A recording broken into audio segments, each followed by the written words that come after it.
ఓం శాంతి.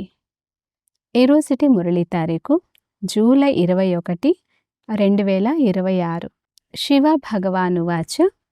మధురమైన పిల్లలు, ఇప్పటి వరకు మీరు వినిపించిన మాటలపై నడుస్తూ వచ్చారు. ఇప్పుడు తండ్రి మీకు నేరుగా వినిపించి తమ సమానం జ్ఞాన సంపన్నంగా చేస్తున్నారు. ప్రశ్న: మంచి పురుషార్థి పిల్లల గుర్తులేవి? వారి స్థితికి గల గాయనమేది? జవాబు: మంచి పురుషార్థి పిల్లలు తల్లిదండ్రులను అనగా మమ్మా బాబాలను పూర్తిగా అనుసరిస్తారు. తమ జీవితంపై దయ చూపుకుంటూ పూర్తిగా గమనం ఉంచుకుంటారు. కొద్దిగానైనా సమయాన్ని కేటాయించి తండ్రి స్మృతిలో తప్పకుండా కూర్చుంటారు. అచంచలమైన స్థిరమైన స్థితి అని వారి స్థితికి గాయనం ఉంది. వారినే మహావీరులని అంటారు. పాట: భోళానాథునికి సాటి అయిన వారు ఎవరూ లేరు. మంచిది.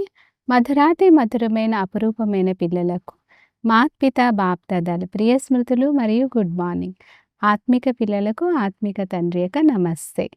ధారణ కొరకు ముఖ్య సారం. ఫస్ట్ పాయింట్: ఆత్మిక చదువును అభ్యసించి సత్యమైన సంపాదన చేయాలి, ఇతరులతో చేయించాలి. ఇంటికి వెళ్ళాలి అనే సందేశాన్ని అందరికీ ఇవ్వాలి. ఇప్పుడు ఎలాంటి వికర్మలు చేయరాదు. సెకండ్ పాయింట్: ఉదయమే లేచి ప్రేమతో తండ్రిని స్మృతి చేయాలి. చిన్న చిన్న విషయాలకు దుర్బలురుగా అవ్వరాదు. అనగా అత్తిపత్తి ఆకుల వలె ముడుచుకోరాదు. స్థితిని అచంచలంగా చేసుకోవాలి. వరదానము: జ్ఞానం యొక్క లైట్ మైట్ ద్వారా తమ అదృష్టాన్ని మేల్కొలిపే సదా సఫలతామూర్త భవ. ఏ పిల్లలైతే జ్ఞానం యొక్క లైట్ మైట్ ద్వారా ఆది మధ్య అంత్యములను తెలుసుకొని పురుషార్థం చేస్తారో వారికి సఫలత తప్పకుండా ప్రాప్తిస్తుంది. సఫలత ప్రాప్తించడం కూడా అదృష్టానికి గుర్తు. నాలెడ్జ్ఫుల్గా అవ్వడమే అదృష్టాన్ని మేల్కొల్పే సాధన. జ్ఞానం కేవలం రచయిత మరియు రచనలది మాత్రమే కాదు. జ్ఞానం కేవలం రచయిత మరియు రచనలది మాత్రమే కాదు.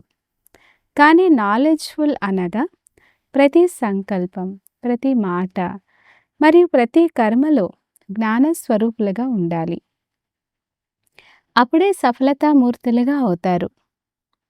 ఒకవేళ పురుషార్థం సరైనదిగా ఉండి కూడా సఫలత కనిపించకపోతే ఇది అసఫలత కాదు, పరిపక్వతకు సాధనమని భావించాలి. స్లోగన్: భిన్నంగా అయ్యి కర్మేంద్రియాలతో కర్మ చేయిస్తే కర్మాతీత స్థితి యొక్క అనుభవాన్ని సహజంగా చేయగలరు. అవ్యక్త సూచన: జ్వాలాస్వరూప స్థితిలో ఉండి శక్తిశాలి స్మృతిని అనుభవం చేయండి. ఎప్పుడు యోగంలో కూర్చుంటారో అప్పుడు సెకండ్లో ఇముడ్చుకునే శక్తిని ఉపయోగించండి. సేవ యొక్క సంకల్పాలు కూడా ఇమిడిపోవాలి. ఎంత శక్తి ఉండాలంటే స్టాప్ అంటూనే వెంటనే స్టాప్ అయిపోవాలి. ఫుల్ బ్రేక్ పడాలి, డీలా బ్రేక్ కాదు. ఒకవేళ 1 సెకండుకు బదులు ఎక్కువ సమయం పడితే ఇముడ్చుకునే శక్తి బలహీనంగా ఉంది అని అంటారు. అచ్చా. ఓం శాంతి.